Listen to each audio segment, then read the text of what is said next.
Hello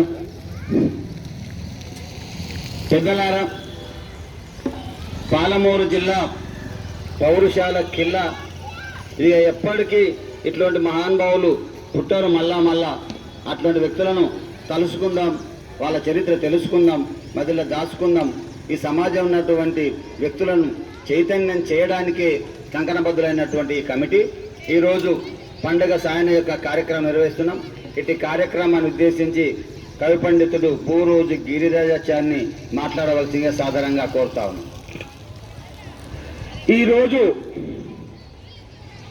హైందవుల తొలి పండుగ తొలి ఏకాదశి, మహమ్మదీయుల మొహరం పీర్ల పండుగ, పాలమూరు జిల్లా బహుజన వీరులు పండుగల సాయన్న జయంతి కార్యక్రమాన్ని నిర్వహిస్తున్న ప్రియమిత్రులు రాజారాం ప్రకాష్ గారు, ఈ కార్యక్రమాన్ని అందంగా చిత్రీకరిస్తున్న మిత్రులు ఎస్సీ ఎస్టీ వనపర్తి జిల్లా మానిటరింగ్ సభ్యులు గంధం నాగరాజు గారు, మరియు మా గురుతుల్యులు బాల్యమిత్రులు అంటే బాల్య స్నేహితులు నాయకంటి నరసింహ శర్మ గారు, సమాజ్వాదీ పార్టీ నాయకుడు వనపర్తి అన్న రాములు గారు, రజక సంఘ నాయకుడు రిటైర్డ్ మిలిటరీ సోల్జర్ బండలయ్య గారు, మరియు మైనార్టీ నాయకుడు బాల్మయ్య గారు, తెలంగాణ గాయకుడు నరసింహ గారు, ఇక్కడికి విచ్చేసిన అందరికీ స్వాగతం పలుకుతూ, పాలమూరు జిల్లాలో బహుజనుల చరిత్ర చెప్పాలంటే ముందుగా తెలుగుల పండుగల సాయన్న చరిత్ర, తర్వాత మియాసాబ్ చరిత్ర, ఈ రెండు పాలమూరు జిల్లాలో ప్రసిద్ధమైన గీతాలుగా దర్శనం మొగలయ్య గారు 12 మెట్ల కిన్నెరపై బహుజన వీరులు బిచ్చుకులు పాడుకుంటారు. రాజ్యం భ్రష్టమై అవినీతి దోపిడీలు అత్యాచారాలు పెరిగినప్పుడు వీరులు ఉద్భవిస్తారనేది చరిత్ర చెప్పిన సత్యం. అటువంటి వీరులుగా ఉద్భవించిన బహుజన వీరుడే పండుగల సాయన్న. పండుగల సాయన్న ధనవంతులను దోచి పేదలకు పెట్టాడు. తెలంగాణ రాబిన్ హుడ్ గా పేరుగాంచారు. రాబిన్ హుడ్ ధనవంతులను దోచి పేదలకు పెడితే సాయన్న ప్రజలను చైతన్యపరిచిన వీరుడు, సమాంతరంగా ప్రభుత్వాన్ని ఏర్పాటు చేసిన వీరుడు. అటువంటి పండుగల సాయన్న గారు 1840 1900 ఆ ప్రాంతంలో జీవించి ఉన్నట్లు మనకు చరిత్ర చెప్తున్న సత్యం.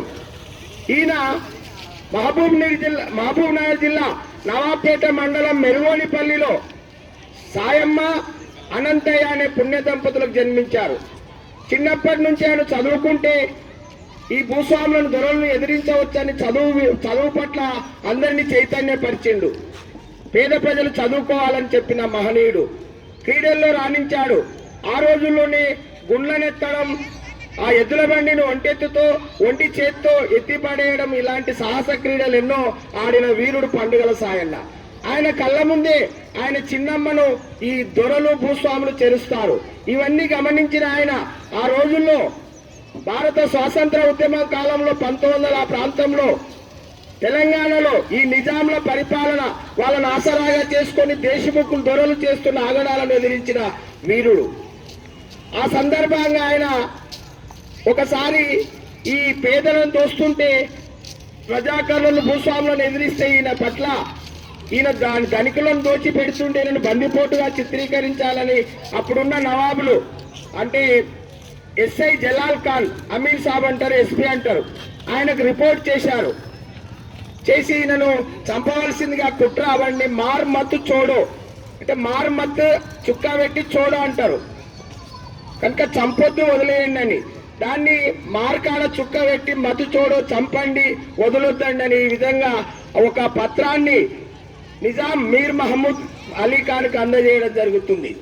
ఆ సందర్భంగా ప్రజలు తిరుగుబాటు చేస్తారు. అంతకుముందే ఈ వనపర్తి రాణి శంకరమ్మ గారు ప్రజల పోరాటాన్ని గుర్తించి ఆయనను చంపొద్దని 10,000 కట్టి జమానత్ ఇస్తుంది కూడా. అవన్నీ పక్కన పెట్టి అప్పుడున్న పట్వారి వెంకట్రావు, జంగల్ ఖాన్ అనే వాళ్ళు ఇతన్ని ఆ రకంగా మార్మత్ చోడోని మార్చి ఇస్తే అతని తల మొండం వేరు చేసి చంపడం జరుగుతుంది. ఆయన సమాధి నవాబ్పేటలో ఇప్పటికీ ఉంది. ఆయన సమాధి ఈ రోజు అక్కడికి వెళ్లి తెలంగాణ బహుజన వీరునికి నివాళులు అర్పిస్తారు. బెక్కన్ జనార్దన్ ప్రముఖ న్యాయవాది పండుగల సాయన గురించి నవల రాశాడు. అందులో ఆయన చరిత్రను సమగ్రంగా తెలంగాణలో ఇంతకుముందు చెప్పినట్లు దర్శనం మొదలయ్యే 12 మెట్ల కిందలపై ఆయన పద్మశ్రీ అవార్డు కూడా వచ్చింది. చక్కగా పాడుతారు.